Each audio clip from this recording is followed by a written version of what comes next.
Techno-feudalism. Is that what we're looking at here? Is that the world we're living in? Techno-feudalism. A new type of feudalism, but one based on the technocracy. Technocracy, the technocrats who are making decisions for us. Well, DuckDuckGo, we're going to have a look right here. It looks like they've fallen to the same exact thing that so many other great big tech companies have fallen to. Myself, Ro, as a CTO, Chief Technical Officer, 22 years of experience in software and in technology working with startups. And you know what? I'm not surprised. I got to say, I'm not surprised. Why? Because we've seen so many of these things before. I know the tech people, they've got this mentality. It truly is one of where they think they're better than other people, and they've got this God complex, and they capture data. It's all about data and data analytics and big data. And that big data, that becomes this way where they can predict what you're going to do next. That's what they say publicly. It's true. It's not a problem. It's about marketing and insights and dynamic insights and being able to predict customer and consumer behavior. That's literally what it is. I've been in those meetings for so many years. That is common, and it's not considered to be a bad thing in any way, shape, or form. In fact, the more information you have about people, the better it is so that you can make more money. Let's take a look. This is DuckDuckGo's Gabriel Weinberg, and he says, like so many others, I'm sickened by Russia's invasion of Ukraine and the gigantic humanitarian crisis it continues to create. #Stand with Ukraine. At DuckDuckGo, we've been rolling out search updates that downrank sites associated with Russian disinformation. Okay, now I'm old enough to know when Google came around. This was about 2000, and I remember I had a teacher, Dr. Spakowicz, that's at the University of Ottawa, a great teacher. He'd give these huge rants, and he used to love Google. This was in 2000. I had a Prolog class with him. That's right, Prolog. This is a logic language that came out of the University of Edinburgh. Anyhow, interesting, really interesting course, super interesting guy, Dr. Spakowicz. And he loved Google. Why? Because they really were a difference. They were a change to what had come before, which we had Lycos, Alta Vista, we had Yahoo Search. I can't remember, there's so many more at that time.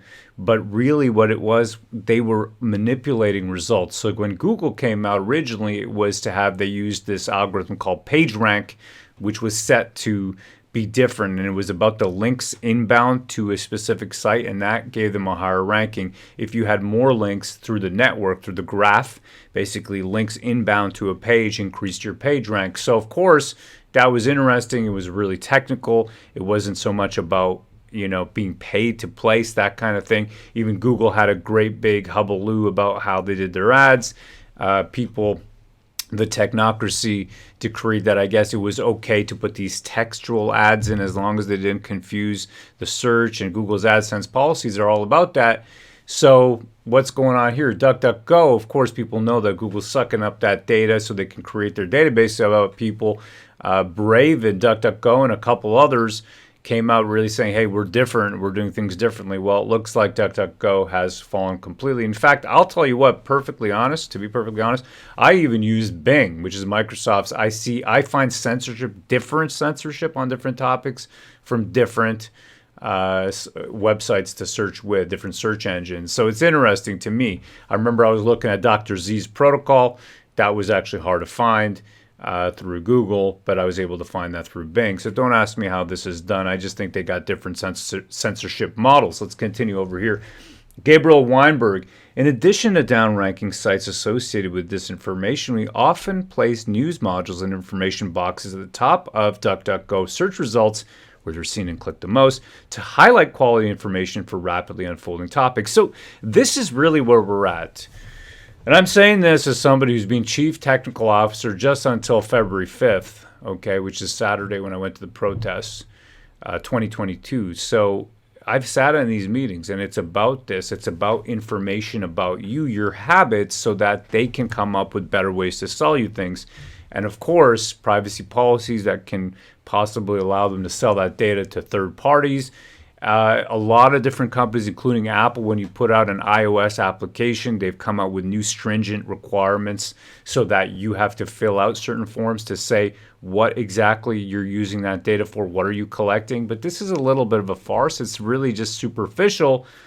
And I'm saying this as somebody with a lot of years of experience doing this, that it's just about building those warehouses. In fact, my wife also is a programmer and a data analyst. When she was a data analyst at Shoppers Drug Mart, I remember her telling me same thing with Optimum cards. It's all about sucking up that data. Whenever you swipe with your Optimum card, they suck up that data and they use that to plot who you are, what you're going to do. They're trying to build a digital profile on you. They don't even see this as a bad thing because it enables them to make customer insights that then increase their profitability. The trouble is what happens with all that information. And here, in this case, what happens when you can't get information that you want because someone else has deemed it incorrect or disinformation.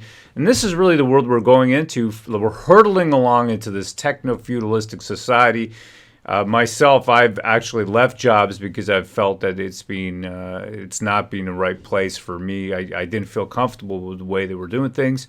I think it really sickens me, to be honest, to be in the field, the computer programming, computer science field, and then to see so much of what we do being used incorrectly, what I believe to be unethical.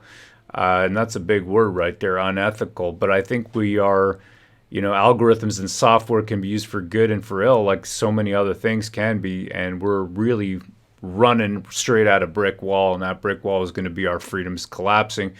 So they're a little bit of a broken analogy, but you kind of understand what I mean. A big hail, brethren. Sad to see DuckDuckGo go this way. To be honest, when they tell me, okay, that they're not tracking my information, I just don't believe it. I hate to say it doesn't matter who it is, because I know how easy these things are. They can even fingerprint just the cookies, the browsers that you have. There's so many methods to do this. I'll get into this in other videos if you're interested. But there's so many ways that they can fingerprint where you're coming from that even if you run through a VPN, they can find stuff out, which is the reason that you need really strong laws in a society, because technically you can do a lot.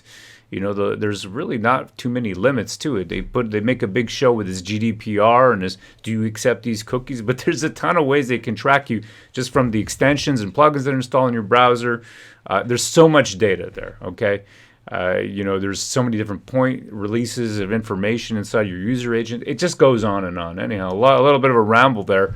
But let me just say that it's not good enough, and I highly recommend you using multiple sources of information, search engines, to get the data that you need. Your information to make up your own mind.